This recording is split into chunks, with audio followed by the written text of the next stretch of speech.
Saudara Badan Legislasi DPR dan Menteri Dalam Negeri setuju adanya revisi Undang-Undang Desa yang salah satunya menambah masa jabatan kepala desa menjadi 8 tahun. NTB 1. Selanjutnya Wakil Ketua Panja Bapak Abdul Wahid. Wakil Ketua Balik DPR Ahmad Baidowi menyebut awalnya sempat ada anggota fraksi yang menolak, namun setelah melalui proses lobi semuanya setuju. Salah satu poin sorotan publik yang disepakati dalam pengambilan keputusan adalah terkait masa jabatan kepala desa menjadi 8 tahun dan dapat dipilih paling banyak 2 kali masa jabatan. Dari fraksi Partai Golkar, dari Dapil Jawa Tengah 3. Ketentuan pasal 39 terkait masa jabatan kepala desa menjadi 8 tahun dan dapat dipilih paling banyak untuk 2 kali masa jabatan. Seluruh fraksi, 9 fraksi di DPR pada awalnya tetap menginginkan 9 tahun kali 2 periode, tetapi setelah dilakukan lobi politik bersama pemerintah, semua bulat menyepakati 8 tahun dan maksimal 2 periode.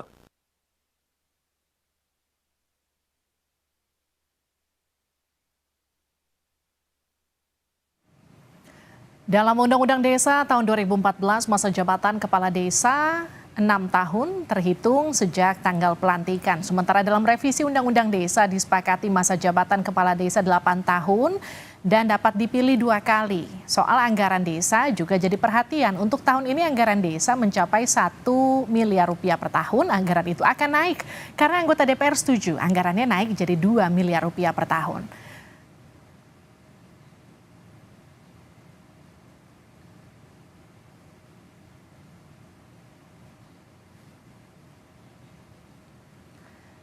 Soal anggaran desa juga jadi perhatian setelah naik jadi 2 miliar rupiah per tahun setelah sebelumnya 1 miliar rupiah per tahun.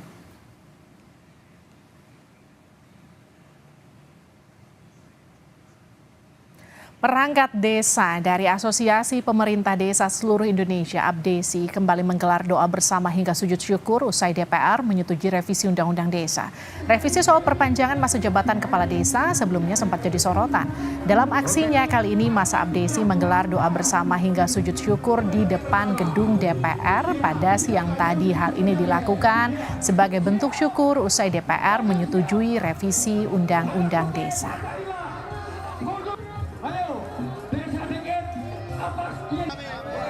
Terasa sekali polarisasi di masyarakat ketika 6 tahun emang begitu singkat.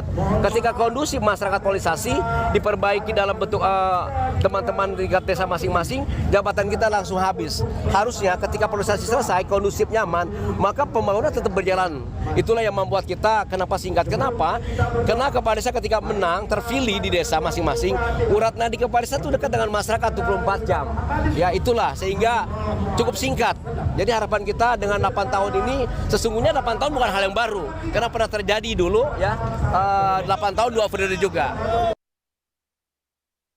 Ketua DPR RI Puan Maharani menjelaskan alasan revisi Undang-Undang tentang desa belum dapat disahkan dalam rapat paripurna DPR hari ini. Puan mengatakan RUU itu masih perlu melalui proses persetujuan tingkat 2 antara DPR dan pemerintah. Semalam kami sudah membahas hal tersebut, hanya tadi juga sudah disampaikan bahwa ada mekanisme yang kemudian harus sama-sama kita sepakati, sama-sama kita pahami untuk kita selesaikan dengan baik dan benar.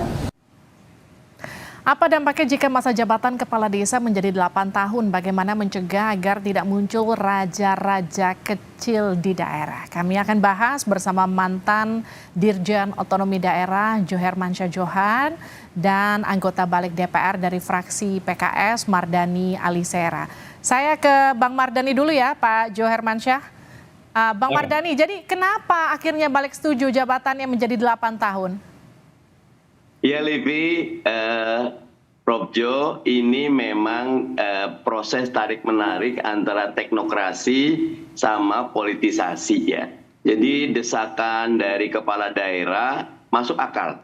Mereka merasa waktu recovery-nya itu terlampau pendek. 6 tahun itu bisa, karena lingkupnya kecil desa, pembelahannya agak tajam. Sehingga mereka berharap waktu kerjanya menjadi sedikit. belum bekerja sudah pilkades lagi. Belum lagi memang ini catatan besar kami. Kami menginginkan pilkades Probjo itu murah dan mudah, nggak seperti sekarang yang high cost, yang akhirnya money politiknya tinggi. Dan karena desakan-desakan ini agak lucu, kemarin itu ada 11 negatifnya kalau 8 atau 9 tahun, tapi cuma 2 keuntungan kalau 8 tahun.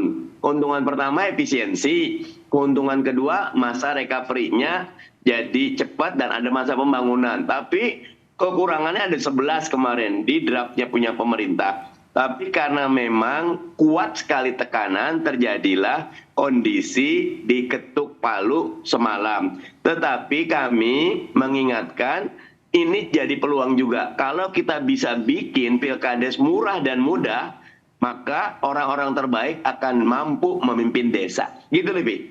Iya, tapi bukankah terlalu lama jika 8 tahun dan bisa dipilih lagi 2 kali, artinya 16 tahun? Betul, kemarin asas desa itu kan dia kuat, mandiri, demokratis. Nah, karena desakannya semua pengen 9 tahun, oleh Kemendagri maunya tetap 6, tapi ketemu titik tengahnya di 8. Katanya di tahun 79, di Undang-Undang tahun 79 desa tahun 79 juga ada opsi 8 tahun itu. Tapi kalau buat saya ini memang quote and unquote kemenangan teman-teman kepala desa yang terus menerus, walaupun kami coba melakukan proses teknokrasinya di PP-nya nanti. Baik, saya ke Prof Jo. Prof Jo, dampaknya apa sih kalau jabatan ini jadi terlalu lama? Karena kalau 2 kali artinya jadi 16 tahun, dalam satu periodenya 8 tahun. Ya, yang pertama itu kemungkinan penyalahgunaan wewenangnya makin lama ya, makin banyak gitu ya. Dengan 6 tahun aja sekarang kita tahu banyak kepala desa yang kena kasus hukum, apalagi mengelola dana desa yang 1 miliar, dan kemudian kita dengar juga akan ditingkatkan menjadi 2 miliar tanpa perbaikan signifikan terhadap tata keuangan desa. Kita tidak tahu bahwa sekretaris desa, kepala seksi di sana itu adalah tim suksesnya kepala desa. Jadi nggak mampu mengelola keuangan desa secara prudent ya, secara objektif. Itu pertama. Yang kedua, mandeknya demokrasi di desa. Pada desa itu adalah tumpuan untuk demokrasi di level paling bawah kan. Nah, otonomi desa adalah berbasis kepada asal usul dan tradisi. Jadi itu menjadi dikesampingkan.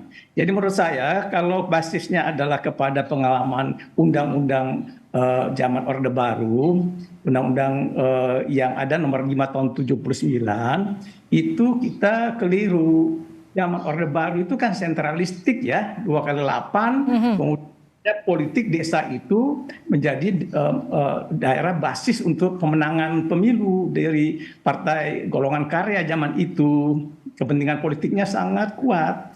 Nah, jangan menyampingkan pentingnya demokrasi desa yang harus tumbuh ya. Ya, demokrasi nasional ini kan berbasis demokrasi desa, demokrasi lokal, baru dia sehat di tingkat nasional. Jadi menurut saya raja-raja kecil itu biasa makin subur. Kalau saya menyatakan sebaiknya tetap disamakan dengan standar pemilihan gubernur, bupati, wali kota, presiden 2 kali 5 tahun, Mbak Liswi. Tapi kan sudah diketuk palu sama DPR meskipun masih harus ada persetujuan tingkat 2 ya dengan DPR dan juga pemerintah. Tapi yang kemudian jadi pertanyaan gini Prof Jo, memastikan seperti yang tadi Anda mention tidak ada raja-raja kecil yang makin berkuasa di desa itu seperti apa nanti?